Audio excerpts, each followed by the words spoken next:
രാവിലെ ഇറങ്ങുമല്ലോ, ലഘുലേഖയൊക്കെ ആയിട്ടില്ലേ, വേദപുസ്തകമൊക്കെ ആയിട്ട് രാവിലെ ഇറങ്ങുന്നവരുണ്ട്. ഒരാളെന്നോട് പറഞ്ഞ് 7 മണിക്ക് ഇറങ്ങുമെന്ന് പറഞ്ഞു. നല്ല കാര്യം. 7 മണിക്ക് ഇറങ്ങും. കയ്യിലിരിക്കുന്നത് തമ്പിയുടെ ഹൃദയം. സ്വന്തം അനിയനുമായിട്ട് മിണ്ടുകയില്ല, സ്വന്തം അനിയനോട് മിണ്ടുകയില്ല. കയ്യിലിരിക്കുന്നത് തമ്പിയുടെ ഹൃദയം. എന്നെ മിണ്ടാത്ത അതിര് തർക്കം. അവൻ IPC, ഇവൻ ചർച്ചയൊക്കെ കൊടുക്കും. രണ്ടുപേരും പോകാൻ ഇരിക്കുക. എങ്ങോട്ട്?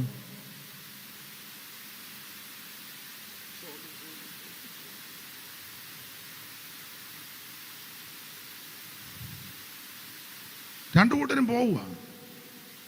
അതിര് തർക്കം. സന്ധ്യയാകുമ്പോൾ ഇവൻ പാട്ട് പാടുക, എൻ്റെ ദേശം ഇവിടെയല്ല. ഉടനെ അപ്പുറം ഇരുന്ന് അവൻ തമ്പേരടിച്ചു, നാടില്ല നമുക്ക് ഈ ഉലകിൽ. അവൻ കയിപ്പിച്ച, ഇവന് ലോപിച്ച. എന്നെ സൂക്ഷിച്ചു നോക്കും. ഉള്ള കാര്യം. ഈ ഏരിയയിലും കാണും ഇങ്ങനത്തെ വിദ്വാന്മാർ. പാസ്റ്റർ പറയുമൊന്നും വേണ്ട ആരാന്ന്, ഉണ്ടെങ്കിൽ ഇരുന്ന് പൊറുക്കണ്ടായോ.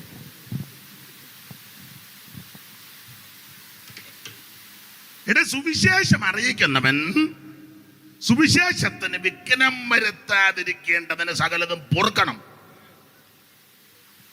നിന്റെ സഹോദരനോട് നീ ക്ഷമിക്കണം. മാതാപിതാക്കൾ എന്തെങ്കിലും അപാകത വന്നിട്ട് ക്ഷമിക്കണം. മക്കൾ എന്തെങ്കിലും അപാകത വന്നിട്ട് ക്ഷമിക്കണം. ഭാര്യയോട്, ഭർത്താവിനോട്, സഹോദരങ്ങളോട്, അയലത്തുകാരോട്, ബന്ധുമിത്രാദികളോട്, അല്ല സഭയിൽപ്പെട്ടവരോടൊക്കെ ക്ഷമിക്കണമെന്ന്, പൊറുക്കണം. ഇത് തമ്മി മിണ്ടുകയില്ല, കയ്യും കൊടുക്കുകയില്ല, സഹകരിക്കത്തുമില്ല. എന്നിട്ട് രാവിലെ ഇറങ്ങും.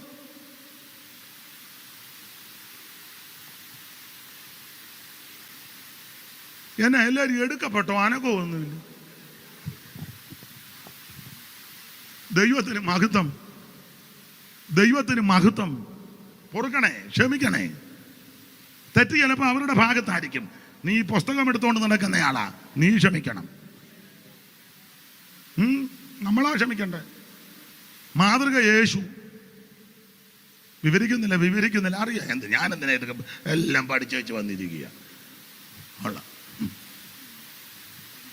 ഇടയ്ക്കിടയ്ക്ക് കീർവാണം പറയും. ഉണ്ണുണ്ണി സാറ് ഞങ്ങളുടെ വീട്ടിൽ വന്നതാണ്, എന്നിട്ട് നിനക്ക് പൊറുക്കാൻ മനസ്സില്ലല്ലോ. കുക്ക് സാഹിബിനെ കണ്ടിട്ടുണ്ട്. എന്നോടൊരാൾ, ഞാൻ പറഞ്ഞു ഞാൻ കണ്ടിട്ടുണ്ട്. പാരമ്പര്യം.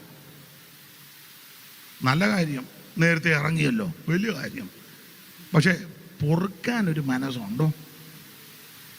ക്ഷമിക്കാനേ, അതുകൂടെ വേണം കേട്ടോ. ഇതറിയിക്കുന്നവരെ ക്ഷമിക്കണം. അവിടെ വിവരിക്കുന്നില്ല, മുഖമൊക്കെ വല്ലാതാകുന്നു. ചിലക്കിപ്പം എഴുന്നേറ്റ് പോയാൽ കൊള്ളാമെന്നോട്ട്. പിന്നെ ഇരിക്കുന്നതിനാന്ന് വെച്ചാൽ നിങ്ങൾ വീട്ടിൽ നിന്ന് ഇറങ്ങിയപ്പോൾ പറഞ്ഞ് ബോധമില്ലാത്തവനാണ് വരുന്നത്, ദൈവത്തെ ഓർത്ത് എഴുന്നേക്കരുത്, അയാളെ ഇടവും വല്ലതും ഒന്നും നോക്കുകയല്ല, വിളിച്ചു വല്ലതും പറയാൻ നാണക്കേട്, അതുകൊണ്ട് ഒന്നും മിണ്ടിയാക്കരുത്. അതുകൊണ്ട് മമ്മി ഇരിക്കുക. എനിക്കറിയാം ഇരിപ്പ് കാണുമ്പോൾ.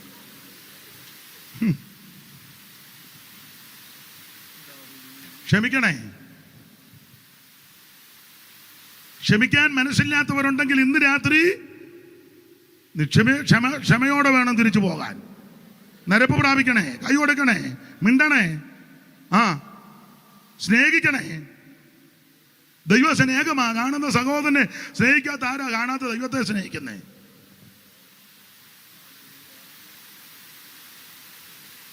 വിശ്വാസി ഉപദേശിയോട് ഉടക്കുണ്ടാക്കരുത്, ഉപദേശിച്ച് വിശ്വാസിയോടും ഉടക്കുണ്ടാക്കരുത്, തമ്മിത്തല്ലുണ്ടാക്കരുത്, ചിത്രിപ്പുണ്ടാക്കരുത്, ഗ്രൂപ്പിസം കളിക്കരുതെന്ന്.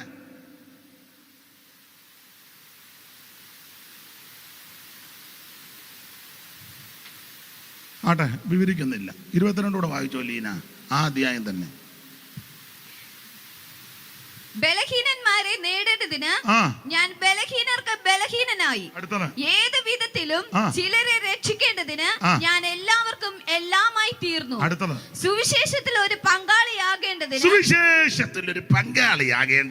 ഞാൻ സകലവും സുവിശേഷം നിമിത്തം ചെയ്യുന്നു. ഈ ഒരു മനസ്സുണ്ടായിരിക്കണം. സുവിശേഷം നിമിത്തം ഞാൻ സകലതും.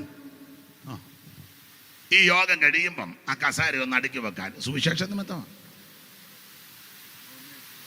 ഭക്ഷണത്തിന് ഇരിക്കുമ്പം പ്രായമുള്ളവർ വരുമ്പോൾ എഴുന്നേറ്റ് കൊടുത്ത് അവരെ ഒന്ന് ഇരിക്കാൻ. അല്ലെ നടക്കാൻ മേലാത്ത ഭക്ഷണം എടുത്ത് കൊടുക്കാൻ. ഇതൊക്കെ ചെയ്യണം. ഇത് കളവനെ തട്ടിയിട്ടാ പോയി കഴിയുന്നു. ഞാൻ ഞങ്ങളുടെ സഭയെ പറയും, പ്രായമുള്ളവരുണ്ടെങ്കിൽ അവരെ അവിടെ ഇരുത്തണം, ചുമ്മാ ലൈനിൽ നിർത്തിക്കരുത്. ചോദിക്കണം, അപ്പച്ചൻ എന്തുവാ ഇഷ്ടം, ഇന്നതാ അവിടെ ഉള്ളത്, എന്ത് വേണം, അപ്പം പറയും അവിടെ ഇരുന്ന് കൊണ്ടുതരാം. കൊണ്ട് കൊടുക്കണം, വെള്ളമൊക്കെ കൊണ്ട് കൊടുക്കണം, കൈ കഴുകാനും കുടിക്കാനും ഒക്കെ. അല്ല ചുമ്മാ പൂണൻ്റെ തീറ്റിൻ്റെ അങ്ങ് പോകരുത്. ഉള്ള കാര്യമായി പറയുന്നത്. അയ്യോ കല്യാണത്തിനൊക്കെ ഇതിൻ്റെ എല്ലാം ആർത്തിപ്പണ്ടാരൊക്കെ ഇടിച്ച് കയറുന്ന കാണണം.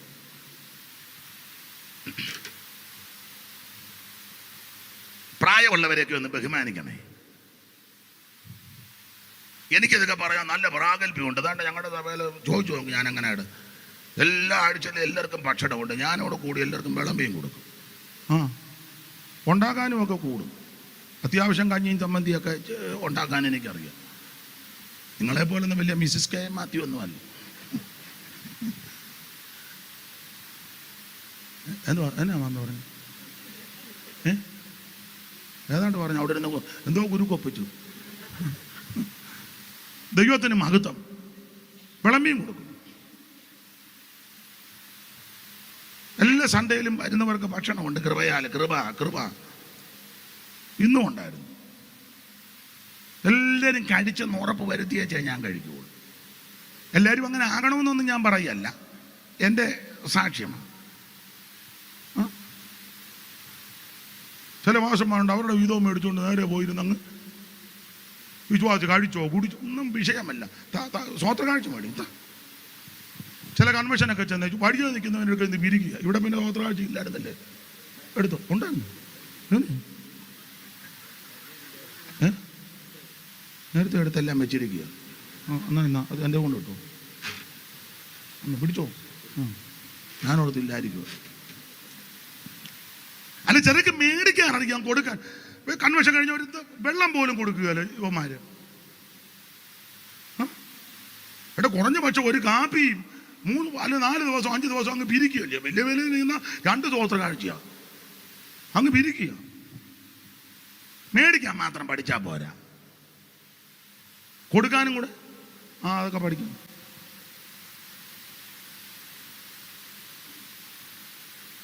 എല്ലാവരും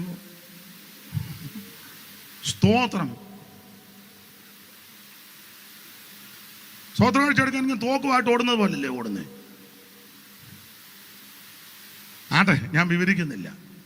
സുവിശേഷ നിമിത്തം എല്ലാം ചെയ്യുക, ദൈവത്തിന് മഹത്വം. ആ വിഷയം വിടുക. അപ്പം എന്താണ് സുവിശേഷം? യേശു ക്രിസ്തു. എന്തിനാ സുവിശേഷം? സകല മനുഷ്യനും രക്ഷപ്പെടാൻ. ആരാ കേൾക്കേണ്ടത്? ശിവഭാഷ സമയമായി നോക്കുന്നു. 8:50 എപ്പോഴാണ് നിർത്തേണ്ടത്? ആണോ? നല്ല അനുസരണം.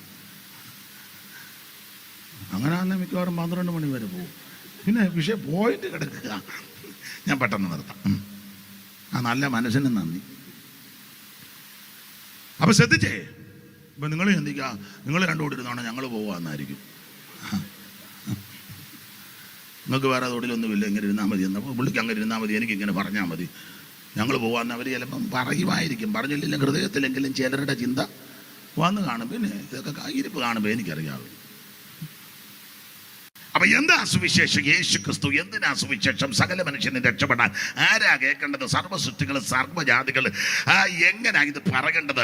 ദൈവം വിളിച്ചെന്നും അത് അഭിമാനത്തോടൊക്കെ ഇത് പറയുക, ശക്തിയോടും പരിശുദ്ധാത്മാവോടും ബഹുനിശ്ചയത്തോട് ഇങ്ങനെ പറയുമ്പോൾ എങ്ങനെ കേൾക്കണം? ബഹുകഷ്ടം സഹിക്കേണ്ടി വന്നിട്ടും പരിശുദ്ധാത്മാവിന്റെ സന്തോഷത്തോടെ ഇത് കേൾക്കണം. മാത്രമല്ല ഈ പറയുന്നവരെങ്ങനെ ആയിരിക്കണം? എല്ലാം പൊറുക്കണം, എല്ലാം ചെയ്യണം. അടുത്ത പോയിന്റ്. ഇങ്ങനൊക്കെ പറയുന്ന ഈ സുവിശേഷത്തിന്റെ വിശേഷത എന്താ? ഇതിന് വിശേഷതയുണ്ട്. സുവിശേഷത്തിന് ഒത്തിരി വിശേഷത. ഞാൻ ധാരാളം കാര്യങ്ങൾ ഇതിനകത്ത് കുറിച്ച് വെച്ചിട്ടുണ്ട്. സുവിശേഷത്തിന്റെ വിശേഷത 22 പോയിന്റ്. 22 പോയിന്റ് എൻ്റെ പഠനത്തിലാണ്. വേറെ നിങ്ങൾ ചിന്തിച്ചാൽ ഇനിയും കാണും. ഞാനൊരു 22. അതല്ല ഈ വേറെ പുസ്തകം നോക്കി എഴുതിയതാണ് കേട്ടോ. ചെല്ലു പറയുക ഗൂഗിളിനകത്ത് കയറുക. എനിക്കത് കയറാനും അറിയാൻ മേല, അഥവാ കയറിയാൽ ഇറങ്ങി വരാനും അറിയാം. അതുകൊണ്ട് ഞാൻ കയറാറ്. കയറുന്നവർ കയറട്ടെ, എപ്പോഴേലും ഇറങ്ങി വരട്ടെ. ഞാൻ കൂടെ കൂടെ കയറുന്നത് വേദപുസ്തകം എടുത്തിങ്ങനെ എനിക്ക് ഭാഷയൊന്നും വശമില്ല. പിന്നെ മലയാള ഭാഷ എല്ലാ വശവും അറിയത്തില്ലെങ്കിൽ ഏറെ കുറേ അറിയാം. അതുകൊണ്ട് ഇതിങ്ങനെ നോക്കി വായിക്കും, വേറൊന്നും അറിയത്തില്ല. അപ്പം ഞാനിങ്ങനെ ഇതിനകത്തൂടെ ഒന്ന് ധ്യാനിച്ച് പഠിച്ചപ്പോൾ 22 പോയിന്റ് സുവിശേഷത്തിൻ്റെ വിശേഷത. ഇപ്പം നിങ്ങൾ നമ്മൾ രണ്ടുമല്ല, ഇവർ പലരും ചിന്തിക്കുക താൻ 22 പറഞ്ഞു വെച്ചാൽ ഇവിടെ നിന്ന് രാത്രി ഞങ്ങൾ വിടുവോളമെന്നായിരിക്കും. ഓ ഇല്ലില്ല, ഇരിപ്പ് കണ്ടിട്ട് 5 പോലും പറയാൻ തോന്നുന്നില്ല. എന്താണ് സുവിശേഷത്തിൻ്റെ വിശേഷത? അയ്യോ, സുവിശേഷത്തിന് ഒത്തിരി വിശേഷതയുണ്ട്. അത് വിശദീകരിക്കാതെ ദൈവദാസനെ പേരെന്തുവാ, സാബുരാജ്.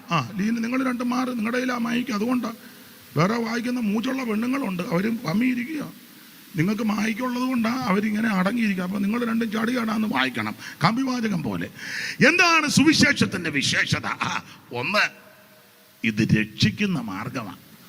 റോമാലേഖനം 1:16 പെട്ടെന്ന് വായിച്ചോ, അറിവുള്ള വാക്യമാണ്. റോമാലേഖനം 1-ാം അധ്യായം 16-ാം വാക്യം എല്ലാവർക്കും അറിവുള്ള വാക്യമാണ്. സുവിശേഷത്തെ കുറിച്ച് എനിക്ക് ലജ്ജയില്ല. പിന്നെ വിശ്വസിക്കുന്ന ഏവനും ആദ്യം യഹൂദനും പിന്നെ യവനനും അത് രക്ഷയ്ക്കായി ദൈവശക്തിയാ. എന്നെ കേൾക്കുന്ന ബഹുമാന്യരെ, സുവിശേഷത്തിന്റെ വിശേഷത ഇത് രക്ഷിക്കുന്ന മാർഗമാണ്. അയ്യോ, നിന്നെ രക്ഷിക്കും, നിന്റെ കുടുംബത്തെ രക്ഷിക്കും, നിന്റെ അയലത്തുകാരനെ രക്ഷിക്കും, ദേശത്തെ രക്ഷിക്കും, സകലരെയും രക്ഷിക്കും.